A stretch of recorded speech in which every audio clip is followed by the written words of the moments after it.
Bapak Ibu, Shalom. Saya harapkan minggu depan untuk anak-anak muda jangan ibadah di jam 11, tapi ibadahlah di jam 4. Supaya ibadah kita di jam 11 tidak sebanyak ini. Sebaiknya kita berpencar di 4 sesi. Ya.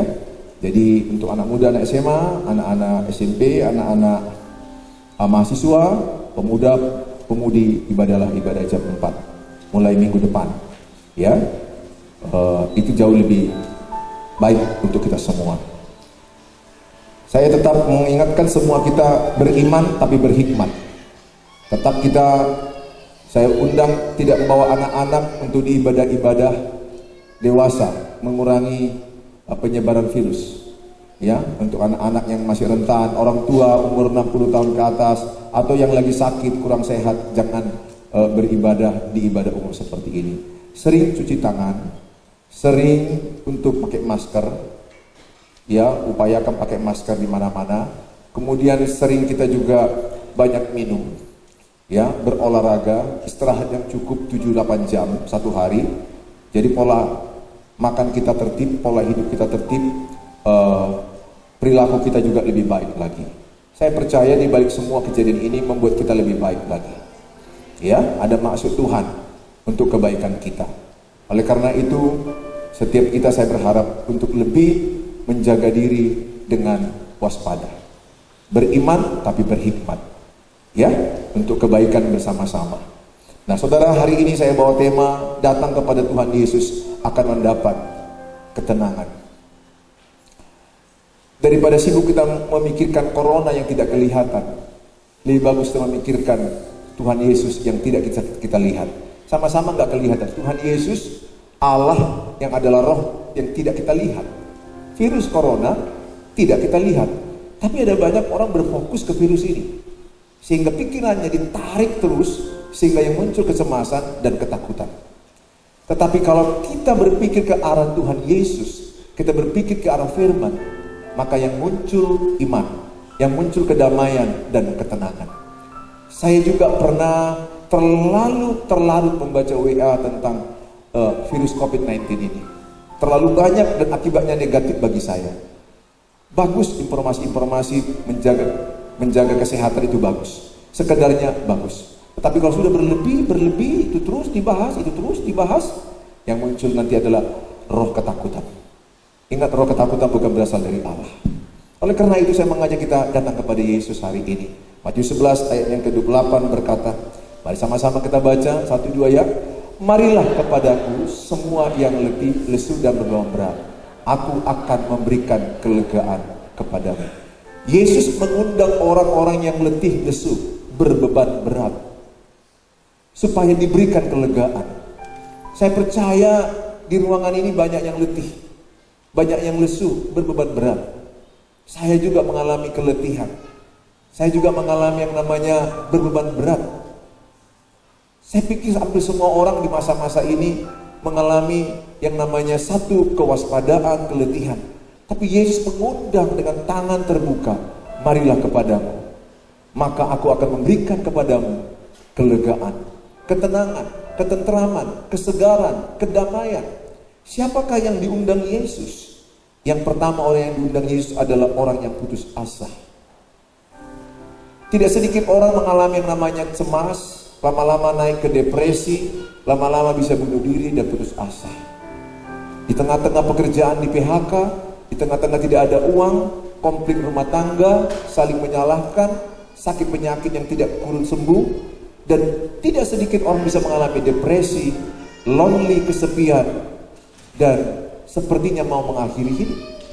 Tetapi Yesus berkata, marilah kepadaku, hai kamu yang letih, yang lesu, berbeban berat, maka aku akan memberikan kelegaan. Percayalah, memang saat kita datang kepada Yesus dengan doa, tidak langsung doa kita dijawab, tetapi ada kedamaian di hati kita. Saya berdoa berapa bulan ini untuk kesembuhan saya. Banyak jemaat juga berdoa untuk kesembuhan saya. Menengking penyakit, segala penyakit, tidak juga langsung datang kok. Ada kalanya doa itu gak dijawab instan, gak langsung. Ada kalanya doa itu harus dibiarkan dulu sesaat, sekian waktu kita diproses untuk ujian iman kita. Masih ingat ada tulisan harap tenang ada ujian? Masih ingat di sekolah-sekolah seperti itu? Harap tenang ada ujian. Sebenarnya sekarang kita sedang ujian. Kalau ujian itu salah satu adalah ketenangan. Ketenangan itu sumbernya adalah dari Allah, dari Tuhan. Saya menjalani masa-masa pemulihan kesehatan saya ini, saya belajar bagaimana menyerahkan hidup saya kepada Tuhan. Oleh karena itu saya mengajak sama saudara, dalam kitab Yesaya 50 ayat 4 berkata seperti ini. Tuhan Allah, Yesaya 50 ayat 4, Tuhan Allah telah memberikan kepadaku lidah seorang murid, supaya dengan perkataan aku dapat memberi semangat baru kepada orang yang letih lesu. Setiap pagi ia mempertajam pendengaranku untuk mendengar seperti seorang murid. Ayat ini berkata, Tuhan memberi semangat baru. Katakan, Tuhan memberi semangat baru kepada saya. Saudara, ketika saudara datang kepada Tuhan, ada semangat baru. Bahkan anak-anak Tuhan di kitab ini berkata, kita menjadi lidah murid, telinga murid. Artinya apa? Perkataan kita menguatkan orang. Orang udah cemas, jangan makin dicemaskan. Orang udah takut, jangan makin ditakuti. Maunya orang jumpa kita, orang itu makin kuat, makin disemangati gitu. Kita menjadi penyemangat bagi orang lain. Kita butuh penyemangat itu, saudara. Beri semangat. Sehingga kata-kata kita itu kata-kata membuat orang semangat, antusias, sukacita. Kita berkata, kau bisa, kau sembuh, kau sanggup melewati masa-masa sulit ini. Kau tidak sendiri, ada Tuhan Yesus yang menyertaimu. Aku mendoakanmu. Lidah kita itu membuat orang semangatnya bertambah. Jadi kalau orang jumpa dirimu, jumpa saya, orang tambah semangat. Itu lidah murid. Telinga murid itu adalah telinga yang mendengarkan firman, mendengar yang baik-baik, mendengarkan yang positif, mendengarkan yang membangun. Satu waktu saya ketemu dengan seorang guru, saya udah bilang, kalau kita ketemu, jangan ngomong-ngomong tentang wabah ini terlalu banyak, sekedarnya boleh. Tapi diajaknya saya terus terlalu jauh. I'm sorry, saya bilang, saya tinggalkan. Saya tidak mau terus diracuni terlalu. Kalau sempat 2 jam terus membahas itu tidak akan baik bagi saya. Lidah murid berarti lidah yang memperkatakan kebenaran firman Tuhan. Kalau kebenaran firman Tuhan kita sampaikan, orang yang rumah tangganya pun sudah retak, jumpa kita ada semangat untuk dipulihkan. Orang yang sudah jatuh sakit, semangat untuk disembuhkan. Saya berdoa setiap orang ketemu dengan saudara adalah penyemangat baru. Saudara adalah memberi semangat baru. Saudara berikan sukacita baru kepada orang lain, sehingga di masa-masa sulit ini orang bertemu dengan engkau, orang bertambah semangatnya. Amin.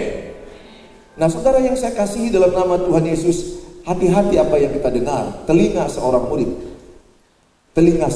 telinga yang mendengar firman Tuhan. Dengar firman Tuhan. Maka kalau kita mendengar firman Tuhan, iman kita tumbuh. Rom 10 ayat 17. Iman timbul dari pendengaran, dan pendengaran akan firman Tuhan. Perbanyak waktumu dengar firman Tuhan. Dari YouTube, dari khotbah, dari teman-teman yang menguatkan. Jauhi teman-teman yang toksik, yang prinsipnya beracun, yang kalau ketemu dia itu membawa kau lemah. Jangan temani terus. Bukan dimusuhi, tapi jangan bergaul, karena pergaulan yang buruk merusak kebiasaan yang baik. Yang kedua, siapakah yang diundang? Yang pertama yang diundang tadi adalah orang yang putus asa. Bukankah banyak orang sekarang putus asa? Bukankah sekarang orang banyak yang letih lesu? Saya yakin angka depresi meningkat masa sekarang. Saya yakin angka cemas meningkat masa sekarang. Meningkat.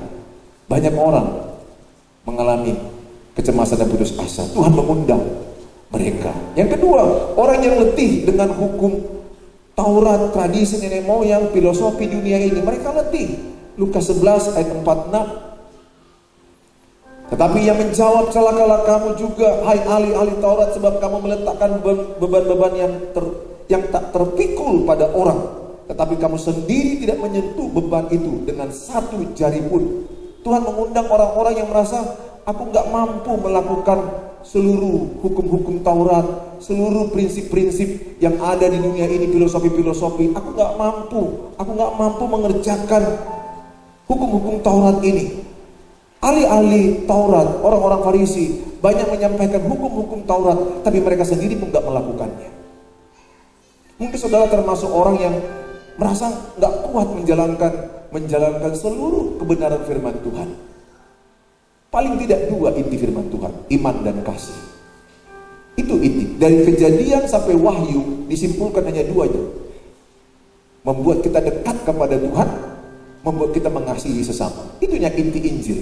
Inti seluruh kitab nabi-nabi ini dibuat menjadi sederhana. Kasihi Tuhan Allahmu segenap hati, kasihi sesamamu seperti engkau mengasihi dirimu sendiri. Jadi sebenarnya cukup sederhana ikut Tuhan. Percaya kepada Tuhan Yesus sebagai Tuhan dan Juru Selamat, sebagai Raja Penguasa tunggal hidup kita. Kasihilah sesamamu. Itu bukti kita mengasihi Tuhan. Bukti mengasihi Tuhan bukan banyak ibadah, bukan pengetahuan yang hebat, bukan lama doa, tetapi mengasihi sesama seperti mengasihi diri sendiri. Cobalah mulai belajar empati, mengasihi orang lain seperti mengasihi diri sendiri. Amin saudara. Sehingga kita bermurah hati menolong orang yang lagi susah, lagi mengalami penyakit, lagi mengalami masalah. Kita bisa mengulurkan tangan. Kalau tidak ada uang, paling tidak doa-doa kita menyertai mereka. Yang ketiga, siapakah yang diundang Tuhan? Orang yang berdosa, orang yang mau menyesal, orang yang mau bertobat. Tuhan mengundang orang yang berdosa. Yeremia 31 ayat 18 sampai kepada ayat yang ke-19. Yeremia 31 ayat 18 sampai kepada ayat 19. Telah kudengar sungguh-sungguh Efraim meratap, engkau telah menghajar aku dan aku telah menerima hajaran seperti anak lembu yang tidak terlatih. Bawalah aku kembali supaya aku berbalik, sebab engkaulah Tuhan Allahku. Sungguh sesudah aku berbalik, aku menyesal, dan sesudah aku tahu akan diriku, aku menepuk pinggang sebagai tanda berkabung. Aku merasa malu dan bernoda, sebab aku menanggung aib masa mudaku. Ayat ini bicara orang Israel yang berkali-kali berontak, yang berkali-kali tidak setia kepada Tuhan. Udah ditolong, diberikan mujizat, ada 10 tulah, tetapi masih merengkel, masih banyak mengeluh, masih menyalahkan. Tuhan tetap mengasihi Efraim, Tuhan tetap masih mengasihi Israel, Tuhan masih mengasihi kita. Kenapa kita masih hidup saat ini? Sebenarnya Tuhan kasih kepada kita ujian ulangan loh. Kenapa saudara masih hidup? Kenapa saudara enggak? Dan saya selesai aja hidup kita. Kenapa masih hidup? Karena Tuhan masih sayang sama kita. Dia berikan kepada kita ujian ulangan, ujian Bukankah sudah ada orang yang kena wabah COVID-19? Bukankah ada orang juga yang sudah meninggal? Bukankah juga orang ada yang meninggal karena penyakit-penyakit lain? Tapi kenapa kita masih hidup? Tuhan sayang. Biasa kan kalau ujian kan kalau gagal ada nya. Tuhan kasih kita Jadi kalau saudara masih hidup besok, Tuhan kasih saudara waktu, perbaiki diri. Tuhan mengundang orang yang berdosa. Tidak ada orang yang tidak berdosa. Semua kita lahir sudah berdosa. Jangan pernah kita merasa lebih baik dari orang lain. Jangan pernah menghakimi orang lain bahwa dia lebih jahat, saya lebih baik. Saya mengajak semua kita, kalau masih ada dosa-dosa yang kita lakukan yang tersembunyi, di mata Tuhan tidak ada tersembunyi. Dia tahu persis isi hati saya. Dia tahu persis apa yang kau pikirkan saat ini. Apakah kau memikirkan firman atau yang lain? Dia tahu persis isi hatimu. Dia tahu apa yang kita lakukan di tempat yang tersembunyi. Karena Tuhan omnipresent, Allah yang maha hadir. Dia ada di mana-mana.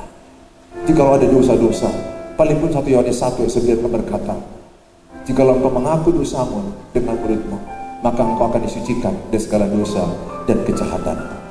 Tapi nggak cukup mengaku, menyesal, bertobat, tinggalkan dosa itu.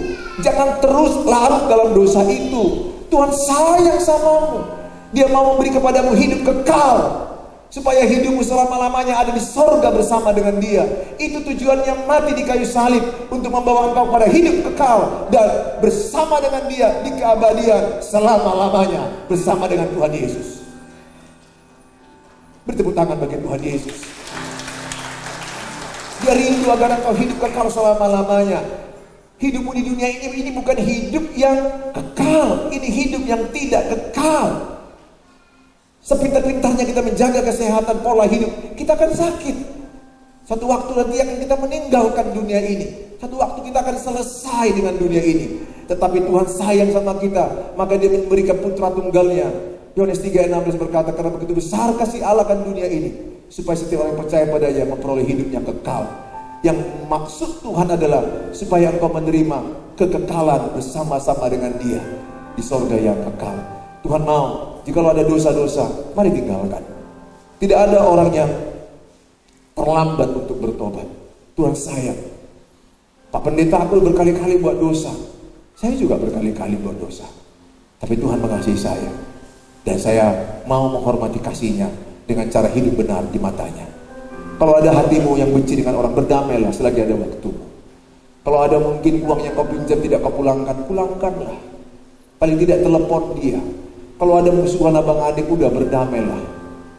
Supaya nanti ketika di sorga kita hidup dengan damai bersama dengan Dia selama-lamanya. Amin, saudara. Tuhan memberikan kepada kita kesempatan, jangan sia-siakan. Bukankah lagu yang berkata hidup ini adalah kesempatan? Saya rindu sekali setiap saudara adalah orang-orang yang tenanglah jiwaku. Ada lagu yang berkata, tenanglah jiwaku. Kalau kita datang kepada Tuhan, maka jiwa kita akan tenang. Walaupun kita orang berdosa, Dia akan terima kita sebagaimana adanya. Dan Dia akan berkata, aku mengampunimu dan melupakan dosa-dosamu. Ingat, Tuhan tidak mengingat dosa-dosamu. Ibrani 10:17 berkata, aku tidak mengingat-ingat akan dosamu. Tuhan tidak mengingat-ingat kesalahanmu yang lalu. Dia mengingatkan hidupmu yang indah di masa depan. Hidup yang sekarang ini, nikmati indah bersama dengan Tuhan. Amin. Saya rindu sekali, bagaimanapun engkau merasa letih lesu, tenanglah, datang kepada Tuhan. Tenanglah jiwaku. Mari tangkap lagu ini.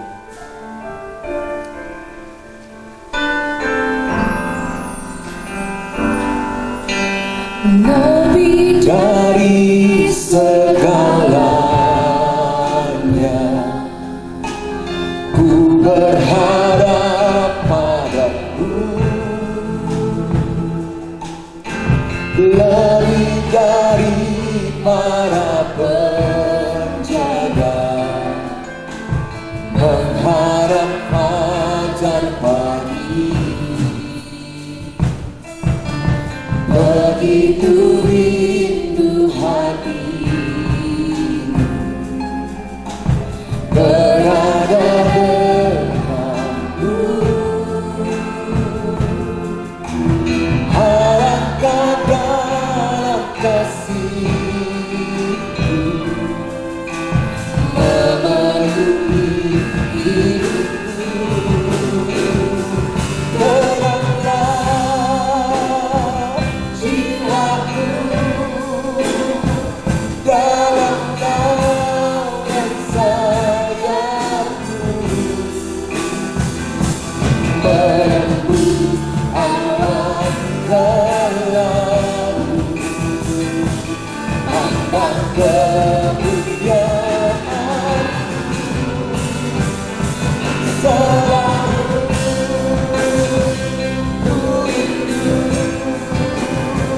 lekat dalam hatiku.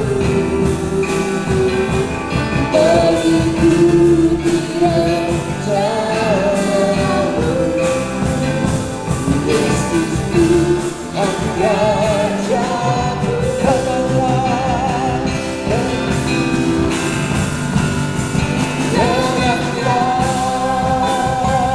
jiwaku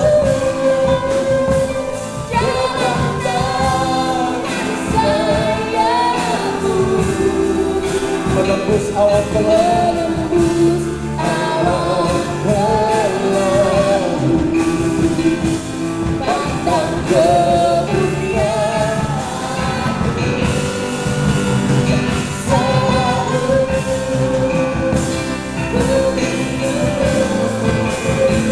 lekat dalam hatiku. mengikuti rencanamu dan ikuti rencanamu. Yesus Tuhan Rajaku. Yang keempat, siapakah yang diundang Yesus? Anak yang terhilang. Lukas 15 ayat 17. Lukas 17, lalu ia menyadari keadaannya, katanya, betapa banyaknya orang upahan Bapakku yang berlimpah-limpah makanannya, tetapi aku di sini mati kelaparan. Anak bungsu yang terhilang, dia akhirnya mengalami kelaparan, dan dia teringat di rumah bapaknya ada banyak makanan, dan dia kembali.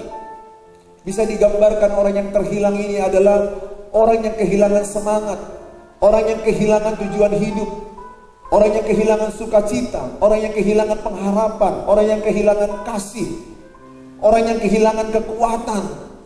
Dia mengundang orang-orang yang merasa engkau tidak lagi mengalami semangat dan kekuatan untuk menembus awan kelabu. Tuhan mau mengundang engkau menjadi orang yang kuat. Ada kalanya doa kita nggak langsung dijawab Tuhan, dan kita minta sama Tuhan apa? Tuhan, beri aku kekuatan. Doaku sekarang ini yang paling banyak, beri aku kekuatan, keberanian menghadapi tantangan ini. Udah berapa lama kita mendoakan menengking COVID-19 ini supaya tidak ada wabah turut, tetap juga masih ada sekarang. Tengking, puasa, nggak ada yang sia-sia semua doa itu. Pasti diberkati Tuhan. Doa orang yang benar sangat besar kuasanya. Tapi ada kalanya nggak langsung hilang seperti itu. Kalau masih terjadi padamu tantangan itu, mintalah kepada Tuhan, beri aku kekuatan Tuhan, beri aku kesanggupan, beri aku kemampuan menembus tantangan ini. Awal-awalnya saya mengalami sakit, saya tengking terus dalam nama Yesus. Udah berapa kali saya tengking. Tapi banyak kebaikan makin maju proses kesehatan saya. Tapi enggak juga langsung selesai semua. Bahkan detik ini juga. Bukan keadaannya terlalu bagus sekali, 100% sempurna. Masih ada. Tetapi saya percaya Tuhan beri aku kekuatan, beri aku keberanian, beri aku kemampuan. Ada kalanya kita hanya minta Tuhan beri aku kemampuan, keberanian untuk menghadapi.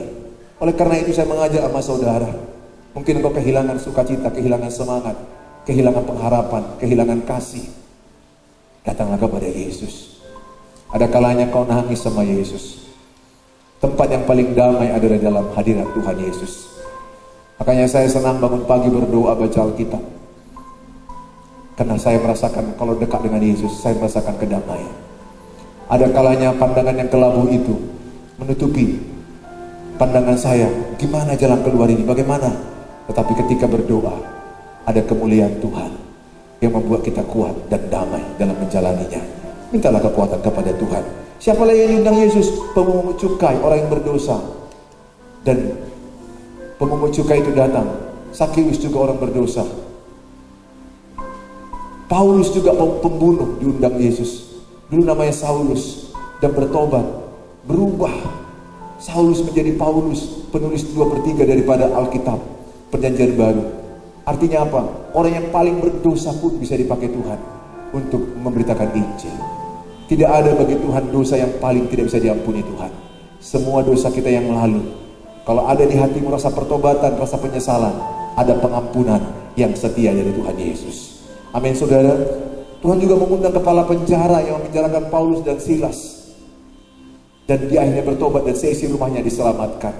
Tuhan mengundang orang-orang yang jahat, orang-orang yang berdosa, orang-orang yang nampaknya tidak berharga, orang-orang yang hina. Tuhan mengasihi, dan Tuhan mau memulihkan hidup mereka. Yohanes 16 ayat yang ke-8.